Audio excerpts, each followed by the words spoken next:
Hello my dear student, कैसे हैं? उम्मीद करते हैं अच्छे होंगे, बेहतरीन होंगे, मस्त होंगे और अपनी पढ़ाई को ज़बरदस्त तरीके से कर रहे होंगे। तो डियर स्टूडेंट, आइए आगाज़ करते हैं एक और नई क्लास के साथ।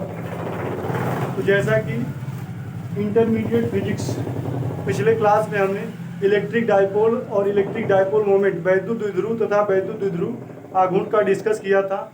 आज हम आपको जो है वैद्युत द्विध्रुव के कारण अच्छी स्थिति में किसी बिंदु पर वैद्युत क्षेत्र की तीव्रता का व्यंजक कैसे स्थापित करते हैं, ये आपके board exam, UP board exam की दृष्टि से वेरी वेरी इंपॉर्टेंट क्वेश्चन है, जो कि हर साल आपके बोर्ड पेपर में पूछा जाता है। तो इस क्वेश्चन को आप लोग ध्यान से देखेंगे।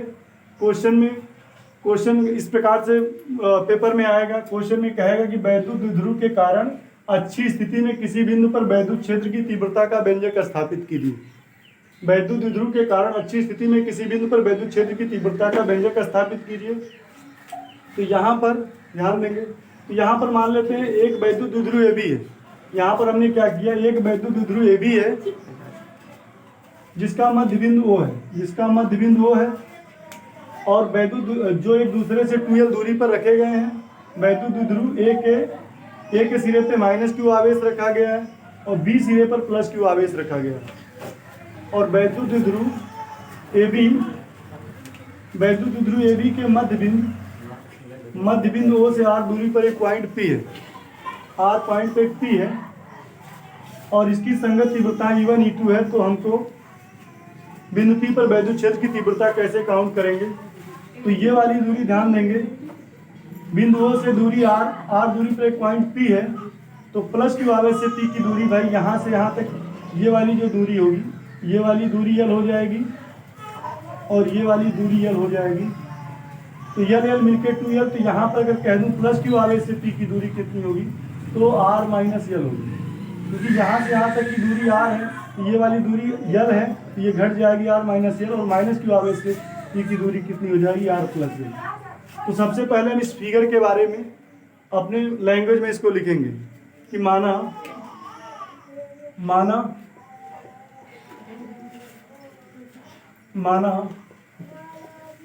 एक वैद्युत द्विध्रुव ए बी है जो K परावैद्युतांक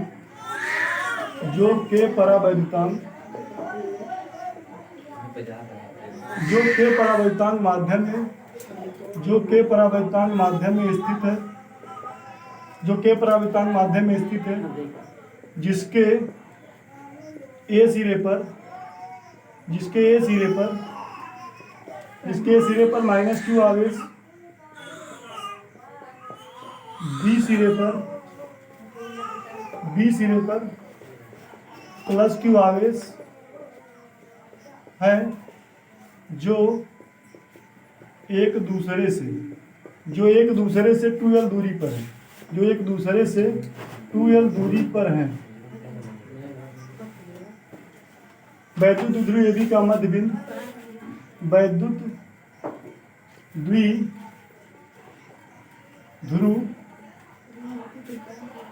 द्विध्रुव ए बी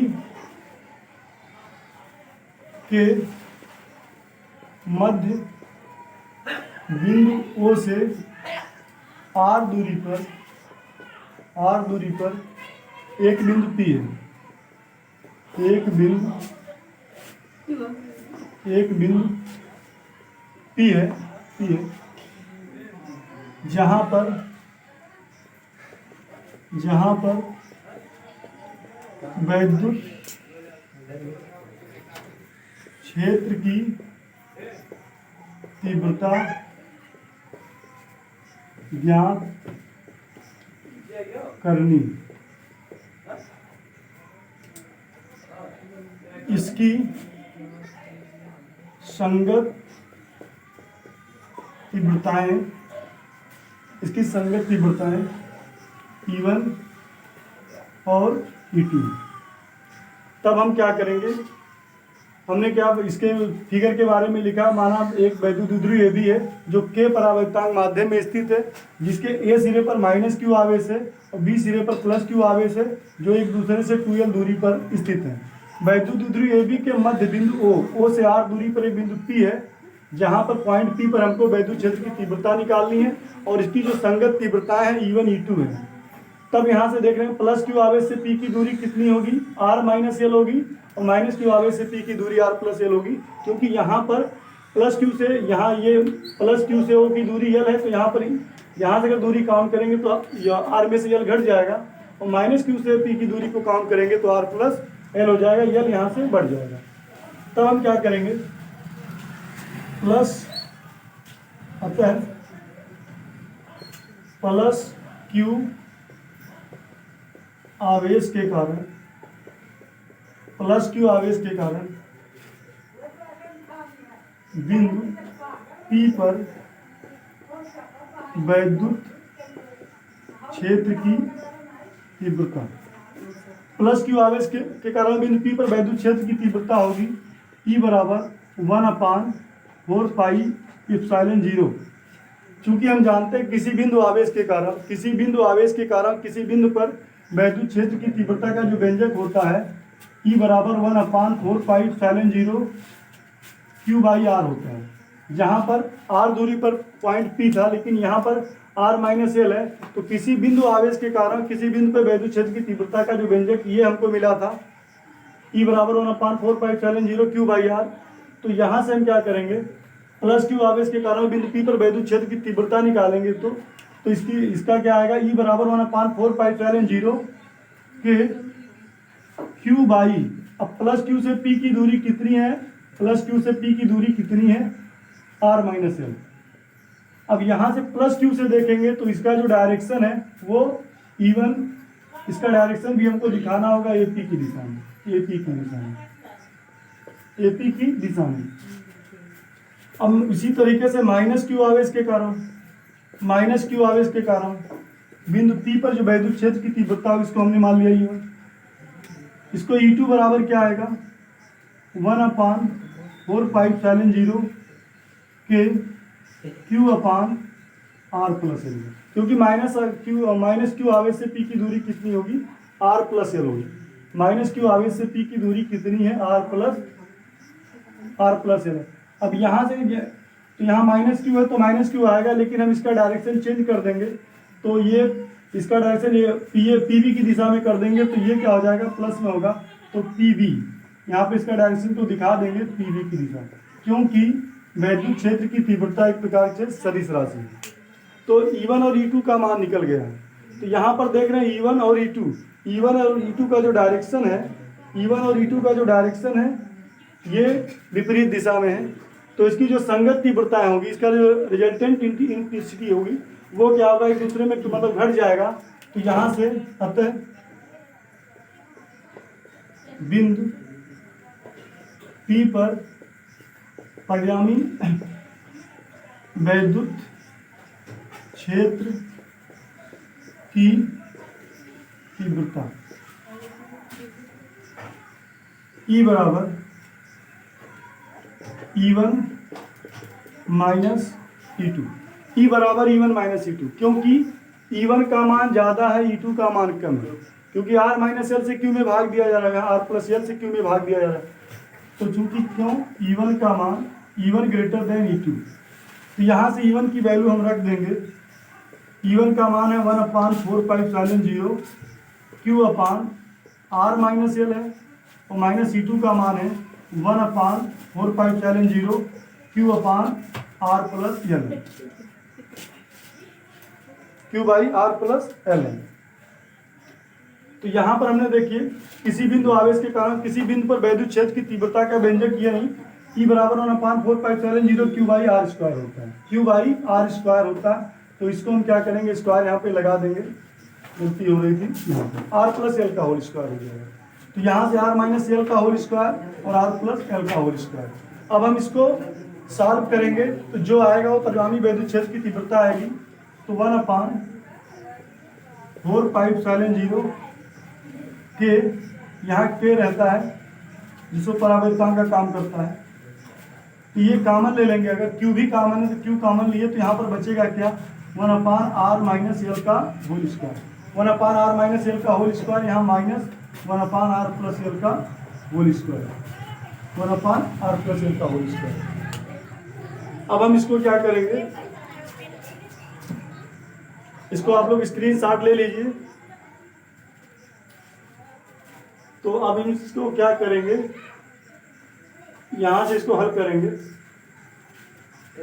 तो जो रिजल्टेंट आएगा इसकी जो 1/4π0 के क्यू अपान, अब यहाँ पे 1/r माइनस एल का होल स्क्वायर है और 1/r प्लस एल का होल स्क्वायर है, तो यहाँ पे दोनों का एलसीएम लेंगे, दोनों का एलसीएम लेंगे तो r माइनस एल का होल स्क्वायर और r प्लस एल का होल स्क्वायर।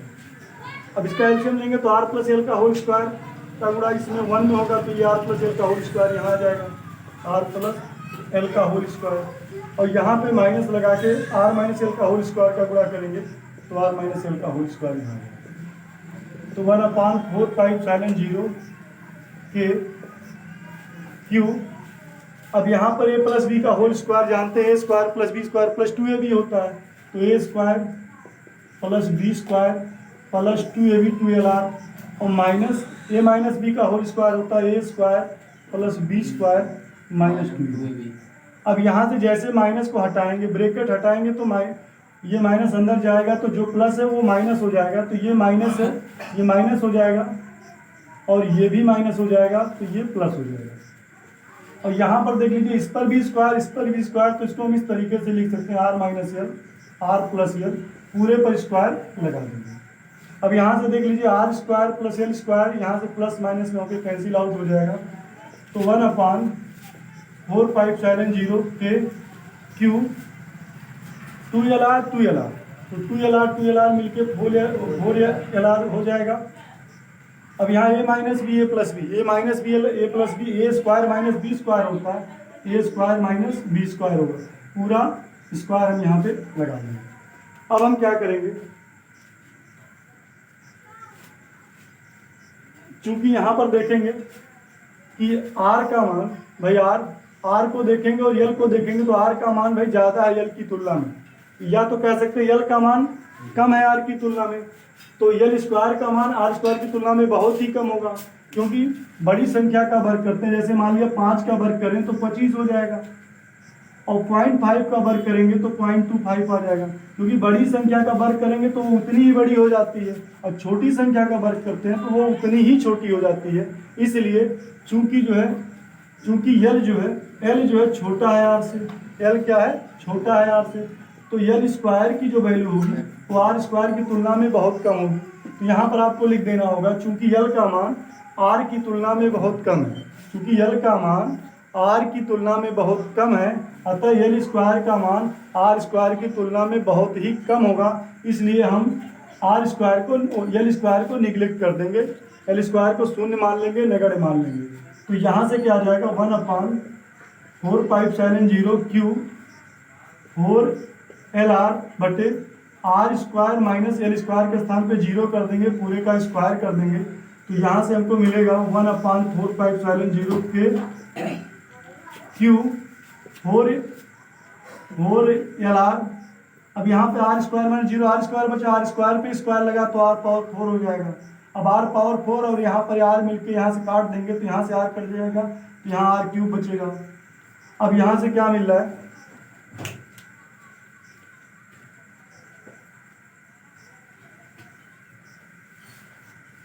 इस तरीके से हम 1/4π0 क्यू 4l, तो यहाँ मल्टीप्लाई करेंगे तो आ जाएगा 4ql और बटे जो है r क्यूब अब 1/4π0 के 4ql को हम लिख सकते हैं 2 × 2ql बटे r क्यूब। तो कल ही हमने बताया था P बराबर होता है 2ql, इलेक्ट्रिक डायपोल मोमेंट, तो मतलब यहाँ से इसको P से डिनोट करते हैं, तो P बराबर 2ql होता है, तो यहाँ पर हम P रख देंगे, तो 1/4π0 के 2 2 यहाँ पहले से और 2 की के स्थान पे p रख देंगे बटे r क्यूब। तो E बराबर 1/4 पाई एप्सिलॉन 0।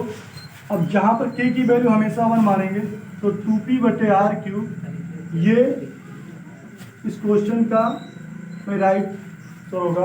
तो ये हमको यही व्यंजक हमको स्थापित करना था कि वैद्युत द्विध्रुव के कारण अच्छी स्थिति में किसी बिंदु पर वैद्युत क्षेत्र की तीव्रता का व्यंजक क्या होता है। तो याद रखेंगे E बराबर 1/4 pi epsilon not 2p by r cube होता है। E बराबर 1/4 pi epsilon not 2p by r cube. अगर इसको हमको सदिश रूप में इसको लिखना है, जहाँ पर k की वैल्यू, जहाँ पर k की जो वैल्यू है 1 है। अब इसको हमको सदिश रूप में लिखना है।